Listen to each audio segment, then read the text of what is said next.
I just read a super chat that I was amused by.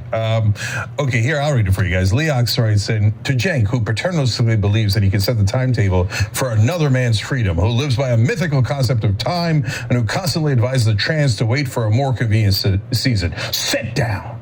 First of all, I appreciate the $20. So second of all, yeah, no, you're absolutely wrong. And I don't care what you think. And you don't care what I think. We're even, okay? So if you say to me, hey, I'm going to protect Muslim rights by spray painting Hamas all over statues in D.C. and burning the American flag, I'm going to tell you, hey, moron, that doesn't protect my rights. That actually makes things way, way worse. So please sit down because you're an idiot who's totally and utterly counterproductive. And do you speak for all trans people? I don't know who you are, okay? But I went on a show that with 4 trans women. They 100% agree with me. Do they speak for all trans people? Of course not. No one speaks for all trans people, all Muslim people, all Americans, no matter who online yells louder.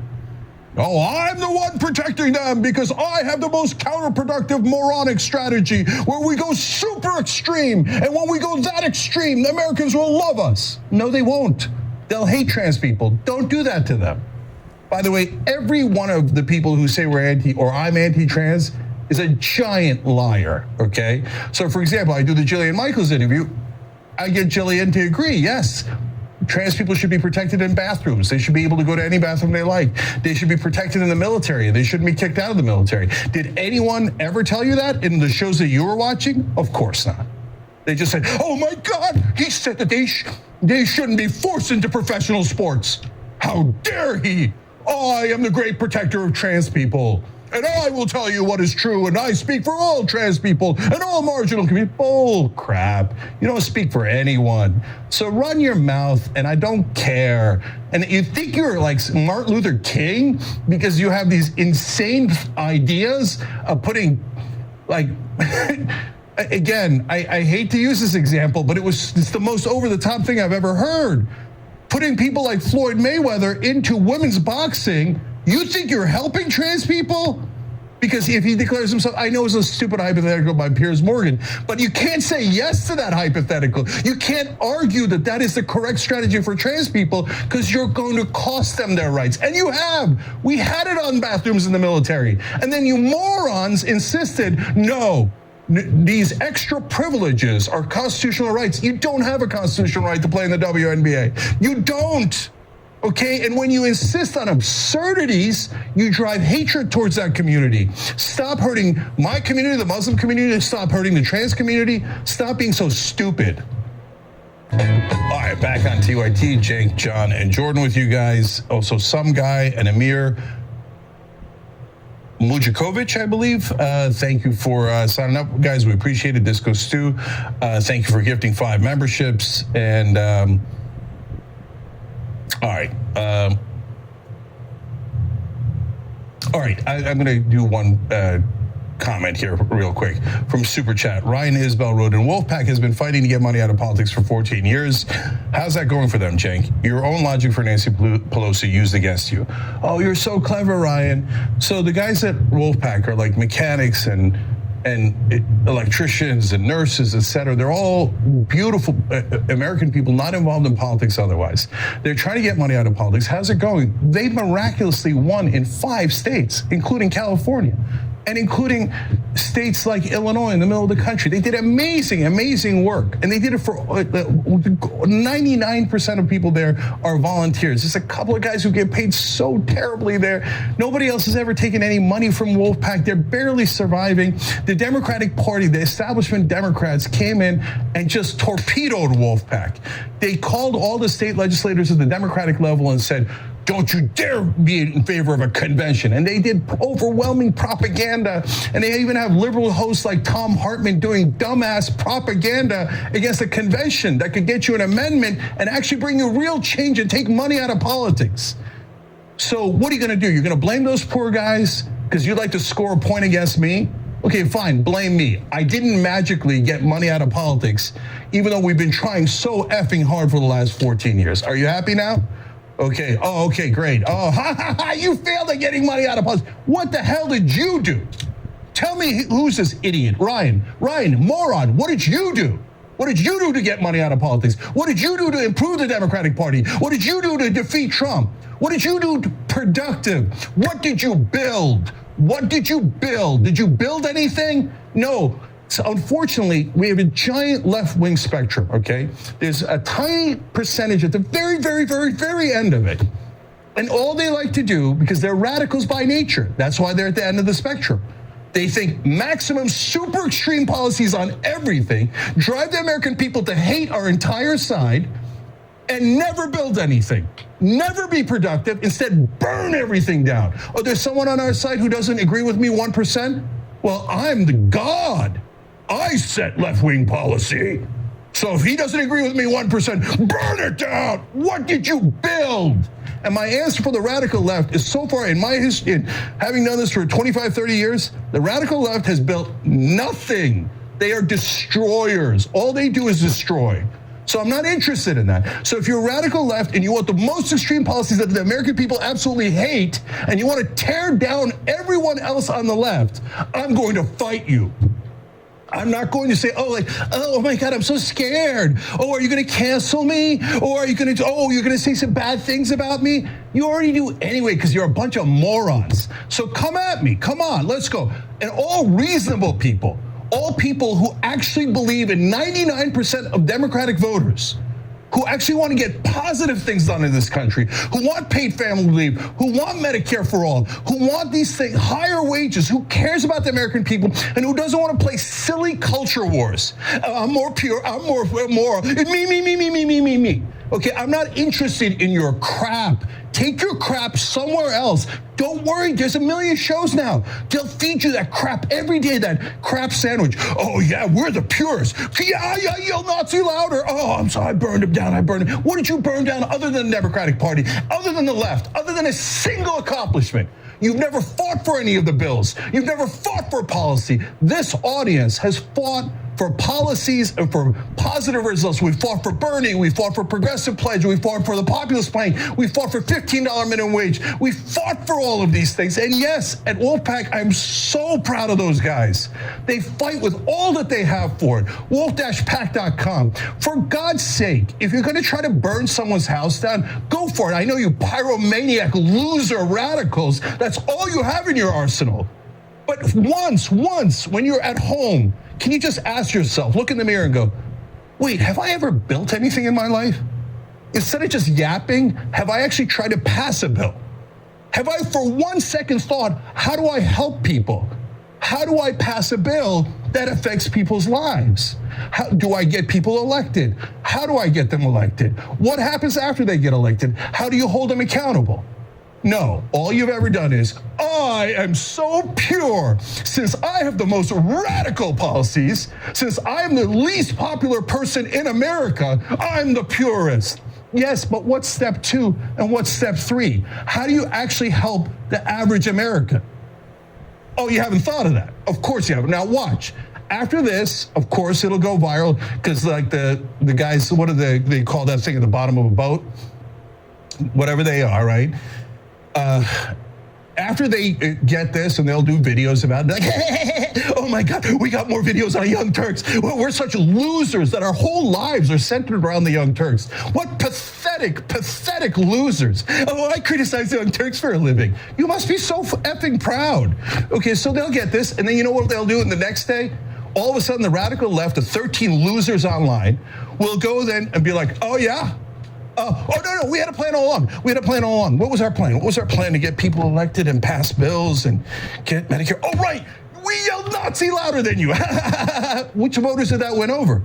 How did that help get to the right conclusion? What's your goddamn plan? And watch, they will all pretend to have a plan. Right now, you go back and watch their videos early. Did they ever have a plan for passing anything that helped your life? Zero. And now they'll pretend they have a plan, but I can't wait for them to pretend because they're going to come up with the most comical, dumbest plans in the whole world. Well, if you're more pure and you sign for the most extreme policies, we will magically win. Okay, where's the goddamn magic? What is step 2? What is step 3? How do you actually help the American people? But you don't care about the American people. You don't care about the left. You don't care about anyone but your own stupid ego. Sorry. John, next story. It's okay. I want now to transition to a light story for everyone's sake, but unfortunately all I have is this one. So we're gonna do this one, but it does involve a plan. It's Marco Rubio's plan. I don't think you're gonna like it, but we're gonna transition to this because it is an important story. Secretary of State Marco Rubio wants to go into the social media accounts of foreign nationals here on student visas and see if there's anything there that can justify revoking their visas and kicking them out of the country. And if you're thinking to yourself, well, how could that be any worse? Oh, it can be. They're going to be using AI to do it. So you know you can take the results to the bank. So this effort includes AI-assisted reviews of tens of thousands of student visa holders' social media accounts, marking a drastic escalation in the U.S. government's policing of foreign nationals' conduct and speech. And why wouldn't it work? AI-assisted reviews of government contracts have been working so well for Doggy these last month or two. And so they're looking for evidence of alleged terrorist sympathies expressed after Hamas's October 7th attack on Israel, as one example. They say they're also checking news reports of anti-Israel demonstrations and Jewish students' lawsuits that highlights foreign nationals allegedly engaging in anti-Semitic activity without consequence. And on this, Marco Rubio specifically said, "We see people marching at our universities and in the streets of our country, calling for intifada, celebrating what Hamas has done. Those people need to go." And already the fact that Trump himself has said very similar things has led to, when you talk to activists on campuses, they feel this chilling effect. They're terrified about participating in what Trump has labeled illegal protests. And sure, many of them are foreign nationals whose position here is even more contingent, but plenty of American citizens are worried that they could be kicked out of their schools, because if a threat goes to their school that they're going to cancel, for instance, federal government contracts or subsidies, as Trump did today with Columbia, then maybe Columbia would do Trump's dirty work for them. And they'll find U.S. citizens who were students and went to the wrong sort of protest, said the wrong thing, chanted the wrong thing, maybe held up a sign with the wrong thing printed on it, and then they can be ejected from their schools as well. And so all of this is terrible. And we already know, like you say, we want to weed out people who are pro-Hamas. And that sounds like a specific thing. That sounds maybe to a lot of reasonable Americans is a very reasonable position to hold. I mean, Hamas did absolutely reprehensible things on October 7th. But in your experience over the last year and a half, how broadly do they define being anti-Israel? For instance, if you want a ceasefire, if you're advocating for Palestinian civilians' lives, if you're calling for an end to the blockade, how many of those sorts of activities that have literally nothing to do with supporting a terrorist organization have been classified as that, not only by Donald Trump, but by the broader media, by many Democrats as well?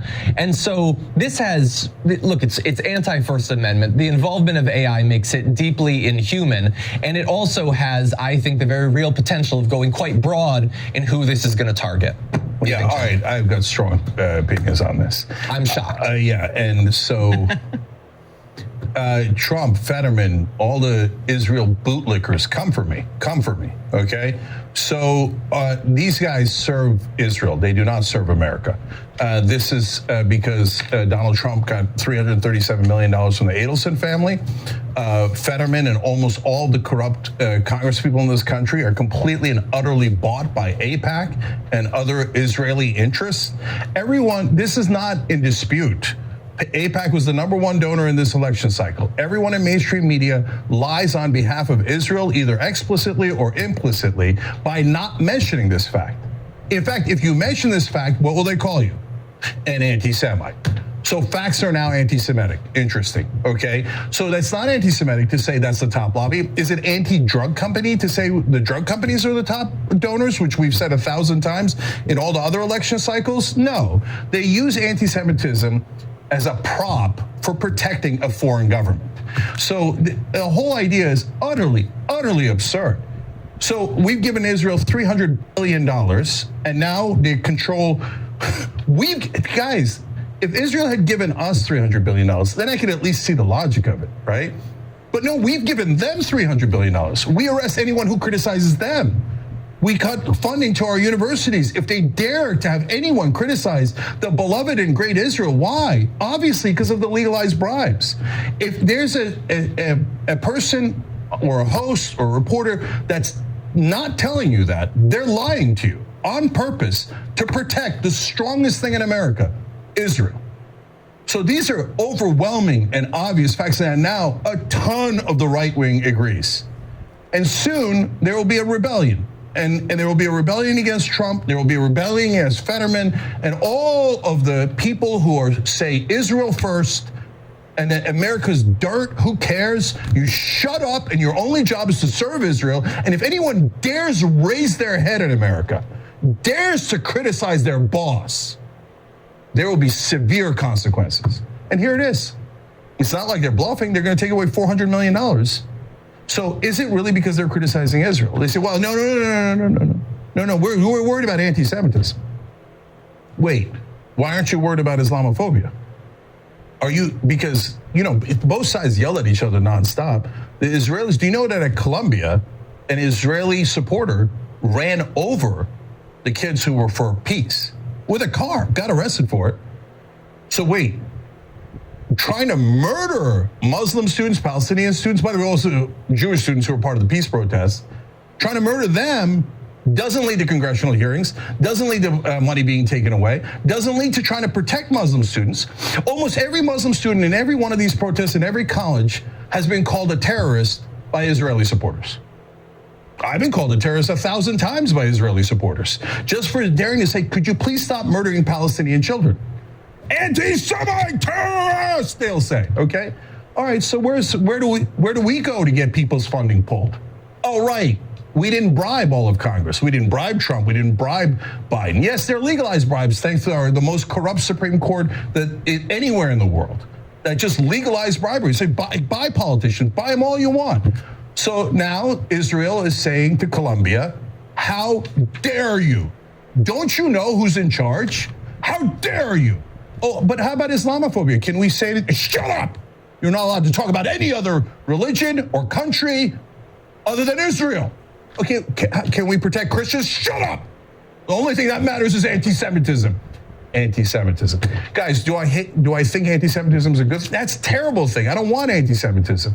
And by the way, a lot of these guys that are pretending to be against anti-Semitism are attacking incredible Jewish students on those college campuses that are bravely fighting for peace. I love those kids. No, I don't want anyone being anti-Semitic. I don't want anybody being anti-Muslim, anti-Christian, anti-American, etc. But you're allowed to criticize America all you want. You could burn the American flag. You could say the most vile things about America or Christianity or Islam or anything else. The only thing you're not allowed to criticize in this country is Israel. Anyone who tells you otherwise is obviously lying to you. It's in the facts. Here it is. So, and by the way, we get attacked nonstop and we'll get attacked more for this because there's a system in place in America where everyone is in power is driven to protect that foreign government. And so it's look, when Biden and Kamala Harris pretended to care about Palestinians, it bothered me to no end.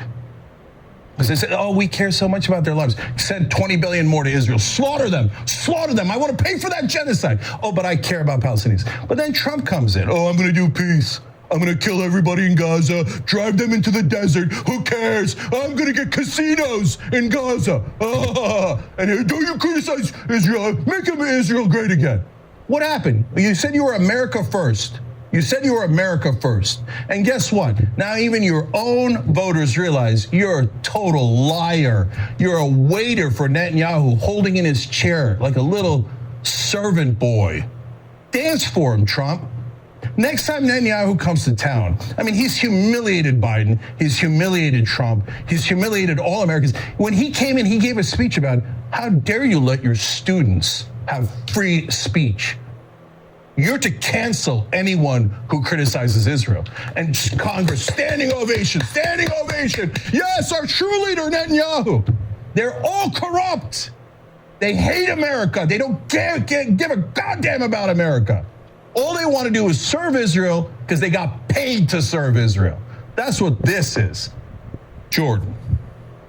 Yeah, across the board, they do not care about free speech. They don't care about free expression or free association.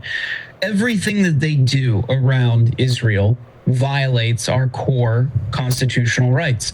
whether, like you're saying here, John, using AI to spy on students to find out alleged or purported pro-Hamas sympathies, to expel them, to deport them. Trump, the day of his joint address, the same joint address where he said he brought free speech back, he posted on Truth Social that anyone who engages in these illegal protests could be imprisoned, whether they're foreign students or American citizens attending some of these universities. It's targeted, it's based on the specific content of their speech. HR 9495 last year, the Republicans in the House sought to give the IRS and Trump's IRS unilateral powers to revoke tax-exempt status from nonprofit groups that they deem are supporting terrorist organizations. During wartime, we have seen a wild mischaracterization of what groups who oppose war, who they sympathize with. If you were against the war on terror, you were a terrorist supporter. So there's always a restriction on speech, and they appeal to the lowest common denominator in moments like this. They appeal to people's nationalism and patriotism. It is extremely stupid and infantile. But here, like, it kind of flies in the face of everything we should fight for and what this country stands for. Of course, Fetterman is cheering it on. But when I see, of course, his staff leaving, he's gone through multiple different communications directors. He's gone through multiple whole sets of staff over his short time in the Senate. While he's focused on Israel, I have to wonder, when he's cheering on Colombia losing $400 million in grants from the government, what do his constituents think about this? Is how much Columbia University gets in federal grants a kitchen table issue to Pennsylvania? So it's not just, Cenk, like you're saying, service to AIPAC, the Israel lobby, and another country's government. They're also abandoning their own constituents. And I'm just wondering, at what point do people wake up and realize these people don't care about us? They're serving another country. Yeah. I'd say two last things here. Everyone in mainstream media is a giant liar about this issue, because they all in unison tell you that Israel, it does not control America. What do you mean? No. These politicians genuinely love Israel because Israel's our special ally. And they're so moved by that. And we don't see any anti-Muslim behavior. We don't see any anti-anything else. All we see is poor anti-Semites. That's all I see. That's all we care about. And if you point out that Israeli lobbies or lobbies supporting Israel have bought all of our politicians, which is a stone cold fact, we'll ruin your life. We'll assassinate your character, and we'll call you an anti-Semite, a racist, a bigot, and we'll make sure that we help Israel destroy good Americans who don't want to serve a foreign government. We'll destroy you on the right, we'll destroy you on the left, because the job of mainstream media is to enforce the status quo. And so they will tell you, don't believe your lying eyes. So did they take $300 billion or didn't they? They did. Have they asked us to fight every one of their wars and to provide funding for them, to provide funding for this genocide? Okay, here's another thing. Mainstream media says those no good Palestinians, dirty, savage terrorists, they say all the time. Anyone who's opposed to Israel, terrorist. Terrorist. Every Middle Eastern country is a terrorist. Every Muslim in the world is a terrorist. I'm so sick of how racist they are against Muslims. Everyone on cable news, they loathe Muslims. They smear us for a living. Where's our congressional hearings? Oh, you oppose Israel? Terrorists. Okay, now let's do facts. Hamas did something terrible on October 7th. Over 1,200 people killed, over 800 civilians killed, 36 children killed. Okay, now on the other side, 62,000 killed at a bare minimum. Israel cut off all humanitarian aid now. They're starving the Palestinians. They're back to starving the Palestinians to death. They've killed 14,500 children, but Muslim and Christian children, Palestinian children, so they probably don't count. Well, I'm asking the press, cable news, writers in the New York Times and Washington Post, do 14,500 Palestinian children count as much as 36 Israeli children, or way, way, way, way less, as you were saying. Because if you thought that they count the same, you would say, oh my God, look at how many more children Israel has killed than Hamas. Israel is 60 times the terrorists that Hamas are. If you say, no, I write for the New York Times and Washington Post and I work at CNN, but I think Israel accidentally dropped bombs that destroyed 90% of the buildings in Gaza. They didn't mean to, good golly gee, they're the innocent moral army. They didn't mean to kill 800 babies. They didn't mean to kill 15,000 children and another 10 to 15,000 women. It was all an accident. It doesn't count. It's an accident. Oh, no, it's the Palestinians' fault. They used human shields and all sorts of propaganda. So if Hamas is terrorists, and I agree that they are, then Israel is also terrorists. In fact, they're way worse terrorists. If they don't, Hamas would love to have the bombs that Israel has so they could drop it on people's heads and burn them all to death. And that's why I hate Hamas. But when Israel drops bombs and burns children and grandmothers to death, our press says the Palestinians are terrorists. Israel has the most moral army. No. This Israeli state today, not always, but the Israeli government today is definitely a terrorist state. If the word terrorism has any meaning at all. But literally everyone in mainstream media will lie to you and say, no, terrorist is only when Muslims do it. But when Israel does the same exact thing or worse, they have a program called Where's Daddy? Also by AI, they pick who they're gonna murder through AI, and then but they don't kill them right away. They wait till they go home. That's why it's called Where's Daddy?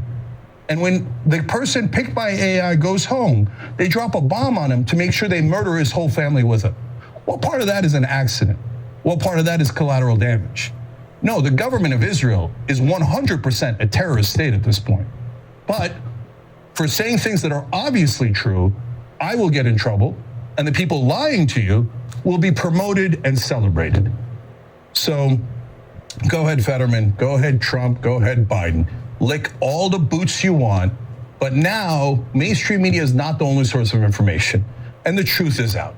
The reality is Washington is occupied territory. They own Washington. And guys, super last thing, do not make the mistake of doing the same thing they're doing and make it about religion and about hatred, okay?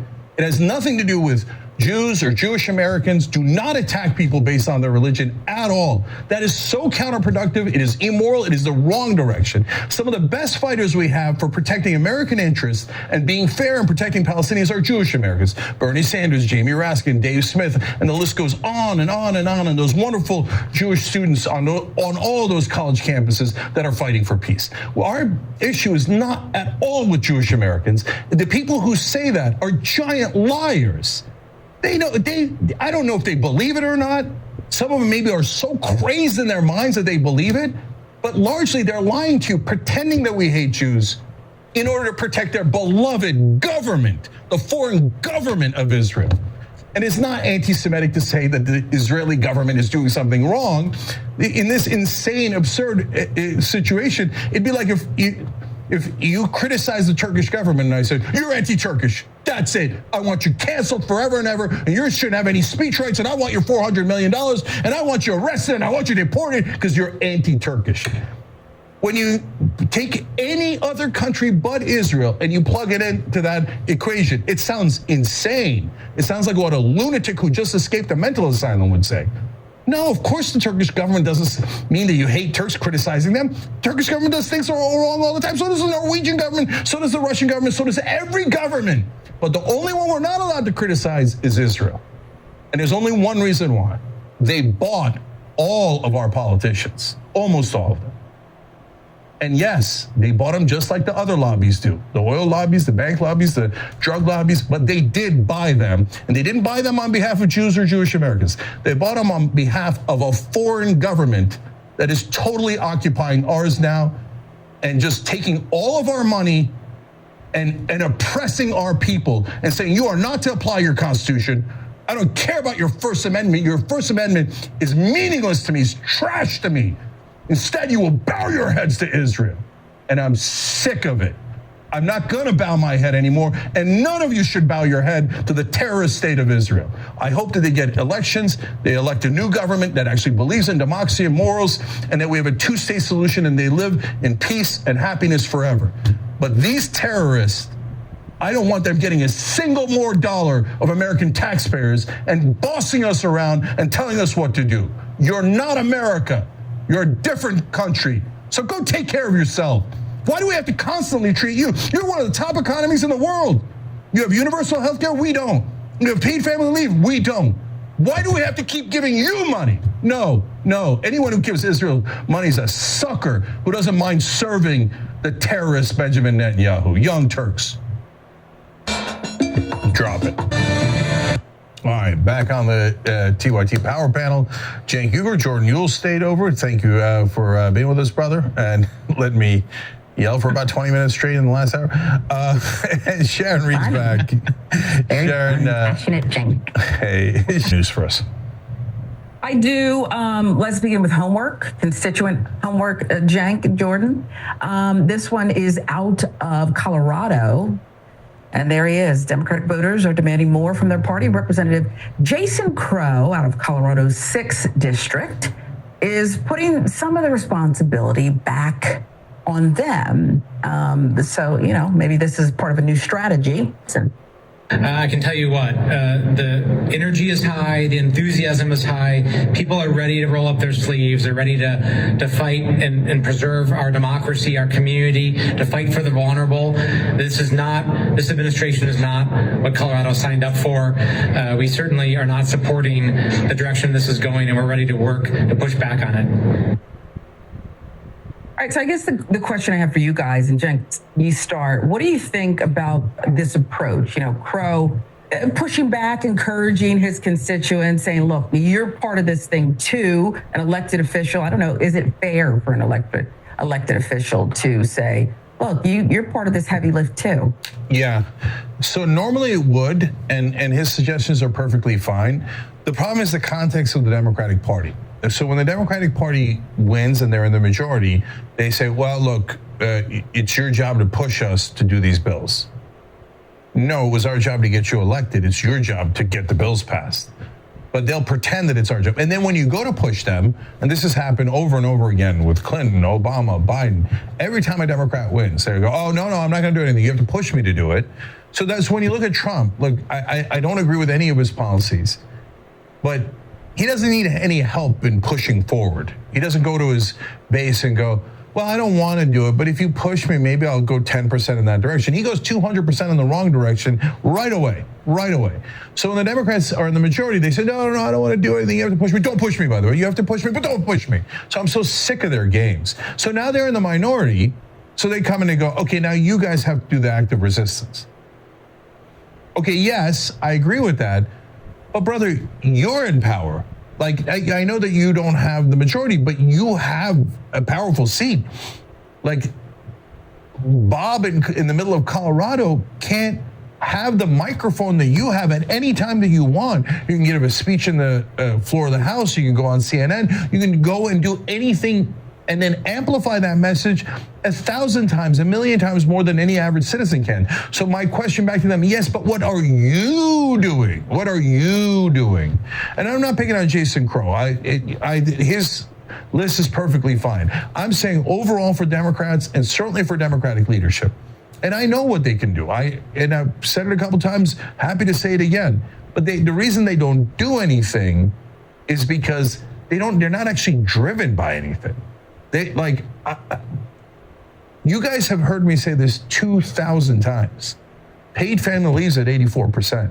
And it drives me freaking crazy that no one fights for it. If I'm Jason Crow, like just a random dude, just one congressperson, I bet I could get paid family leave passed. That's why I ran for Congress. But corruption and mainstream media will kill off any outsider on the left. And the LA Times said, oh no, Cenk is too pugilistic. He would fight for you guys. That's right. And that's the core of the problem. Forget me. Is there anyone here trying to fight for you? And I don't mean just going on TV and calling people racist or whatever it is. And look, at least that's a fight back. But I mean, are you going on TV and fighting for paid family leave or a proposal that is so popular and that is so needed and that the American people would love? And the answer is no. Other than Bernie Sanders and Ro Khanna, I'm not sure I know a single other Democrat who actually proposes positive action. Let's do this, and then the American people will love it. Instead, they go, okay, here's what you should do, okay? I'm going to go back on vacation and do more donor calls. But you guys resist to the best of your ability. But we're all going to, the lords of the manor will sit on their fat asses and do nothing to help you. And that's what I can't stand. Jordan.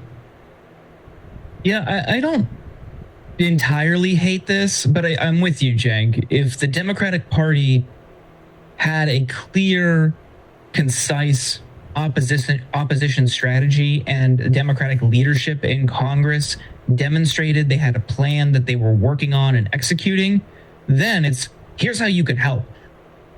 These are the steps that you can take to make what we're doing even more effective.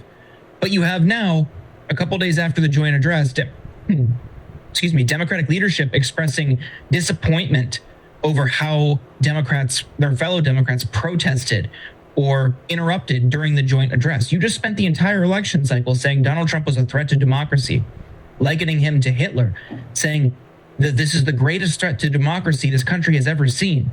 But everyone has to be quiet when he speaks. Like, how do those two messages fit together? How can you reconcile those two schools of thought?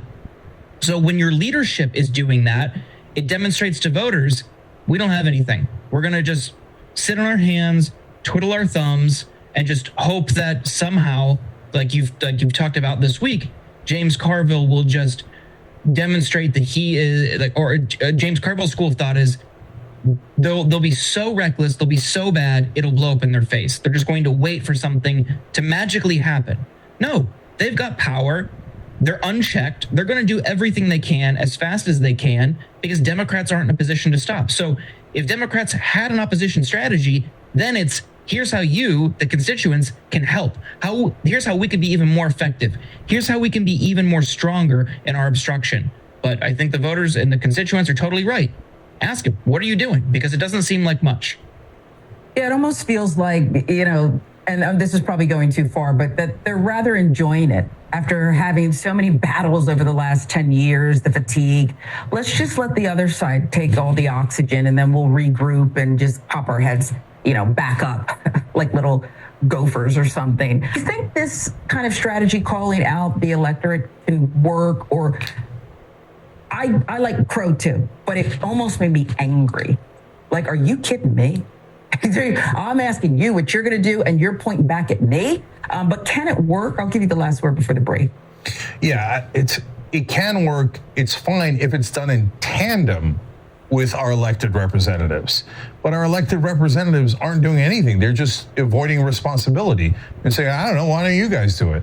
Wow, real profile and courage there and leadership. So look, guys, the Al Green protest, in my opinion, was a little bit counterproductive. But as we talked about earlier in the week, he had the right issue at least. So he did it about Medicaid, and that's definitely the right issue to do it about.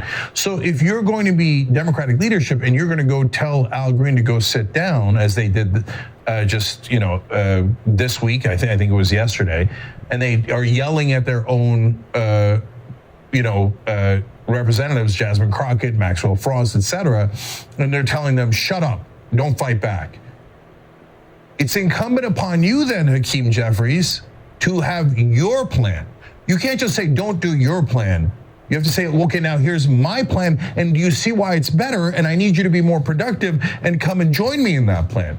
But if your plan is nothing, then I'll take Al Green over nothing.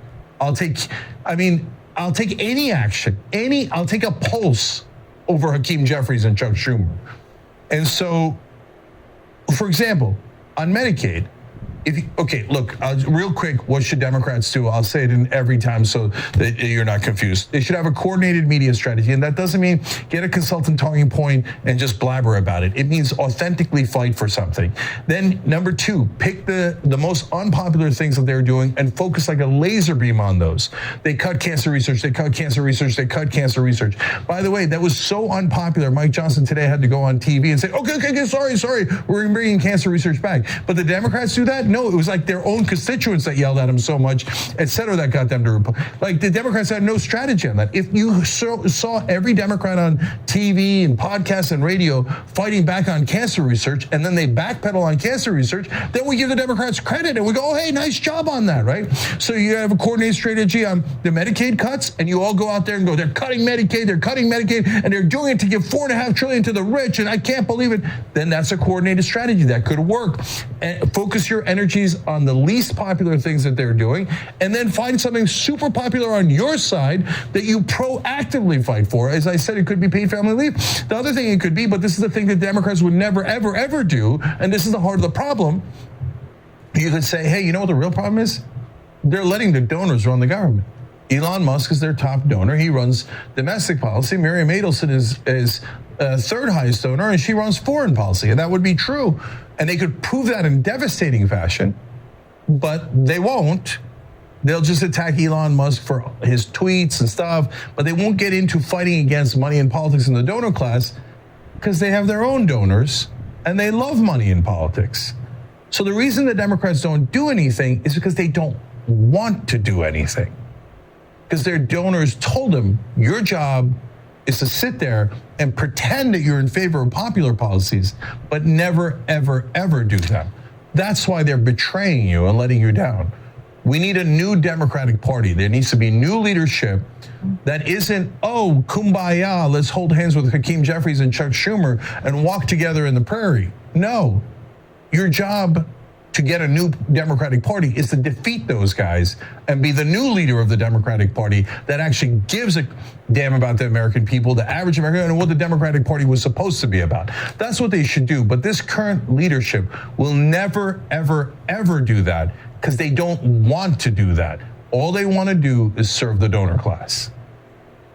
Yeah, just one other thing I want to point out. A couple weeks ago, there was a story in Axios about how top Democrats in the House were livid at grassroots advocacy groups and progressive organizations for having their members call and ask these members of Congress what they are planning to do to push back against Trump. This came at the same time Hakeem Jeffries was tweeting things like, presidents come and go, but God is forever. Just saying, like, oh, just pray on it, y'all. Like, you have thousands of progressives, your voters, your supporters, your donors, individual donors, calling and saying, hey, what's your plan? They had nothing, and they leaked to the press that they were upset about it. They were upset about civic engagement. And ultimately, they're upset because they don't care about these donors. They care about the big donors. They care about the billionaire donors, not the moms and pops giving $27. Wow. I think that sums it up perfectly. It is true. They're guarding against it because my philosophy was going to be, until I listened to both of you, they just don't know what to do. They don't want to do it because they're blocking their own constituents too. Wow. To keep the status quo. Let's take a quick break. Stay with us. More to come.